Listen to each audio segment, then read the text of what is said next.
Hello दोस्तों, जैसे कि आप जानते ही हैं, वैलेंटाइन डे प्रेम का प्रतीक माना जाता है। आज के दिन अर्थशास्त्री माल्थस पैदा हुए थे। बॉलीवुड की स्टार मधुबाला भी आज ही के दिन बर्थडे का जश्न मनाती थीं। लेकिन आज ही के दिन एक और ऐतिहासिक व्यक्ति और शायद विवादास्पद भी का जन्म हुआ था। विवादास्पद इसलिए कि भारत में कुछ लोग उन्हें आक्रमणकारी कहते हैं और अयोध्या में बाबरी मस्जिद राम जन्मभूमि विवाद के लिए उन्हें जिम्मेदार ठहराया जाता है। लेकिन उनकी शख्सियत विभिन्न रंगों से भरी थी। वे कोई और नहीं, भारत में मुगल साम्राज्य के संस्थापक बाबर जहीरुद्दीन मोहम्मद बाबर 14 फरवरी 1483 को अंदजान में पैदा हुए थे, जो फिलहाल उज्बेकिस्तान का हिस्सा है।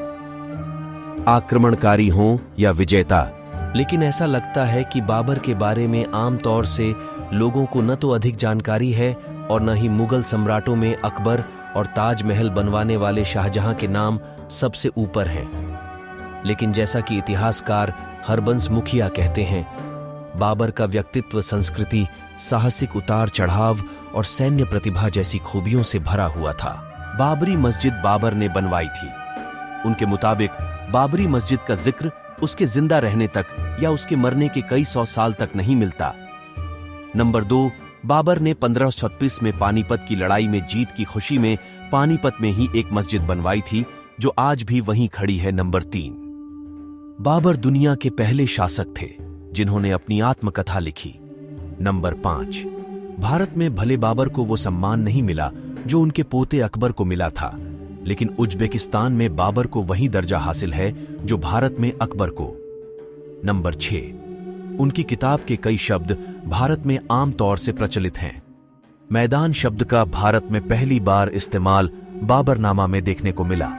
नंबर 4, हरबंस मुखिया के अनुसार बाबर की सोच थी कि कभी हार मत मानो। उन्हें समरकंद उज्बेकिस्तान हासिल करने का जुनून सवार था।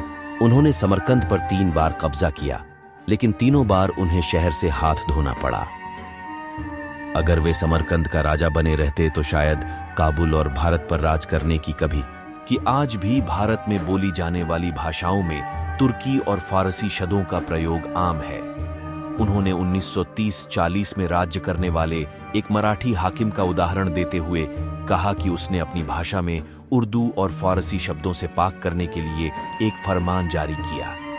उनके एक सलाहकार ने कहा कि हुजूर, फरमान समेत आपके फरमान में इस्तेमाल किए गए 40% शब्द फारसी और उर्दू के हैं। नंबर 7, प्रोफेसर मुखिया के अनुसार तुर्क भाषा में कविता लिखने वाली 2 बड़ी हस्तियां गुजरी, उनमें से एक बाबर थे। नंबर 8, बाबर की कठोरता की मिसालें मिलती हैं, लेकिन उनकी मृदुलता के भी कई उदाहरण हैं। एक बार वे जंग की तैयारी में लगे थे कि किसी ने उन्हें खरबूज पेश किया। बाबर खौशी के मारे रो पड़े सालों, क्योंकि कई सालों से उन्होंने खरबूजे की शक्ल नहीं देखी थी। नंबर 9, बाबर 12 वर्ष की उम्र में राजा बने, लेकिन 47 साल की उम्र में मरते दम तक वे युद्ध में जुटे रहे। इसके बावजूद बाबर ने पारिवारिक जिम्मेदारियां निभाई। उनकी जिंदगी पर मां और नानी का गहरा असर था, जिन्हें वे बेइंतहा प्यार करते थे। वे अपनी बड़ी बहन के लिए एक आदर्श भाई थे।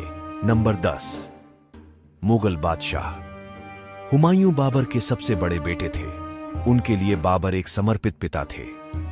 हुमायूं एक बार बहुत बीमार पड़ गए। बाबर ने बीमार हुमायूं के जिस्म के 3 गर्दिश किए और खुदा से दुआ मांगी कि उनके बेटे को स्वस्थ कर दे और उसकी जगह पर उनकी जान ले ले। उसके कुछ समय के बाद हुमायूं तो बिल्कुल ठीक हो गए, लेकिन कुछ महीनों में बाबर बीमार हुए और उनकी मौत हो गई। तो दोस्तों, कैसी लगी हमारी आपको ये वीडियो?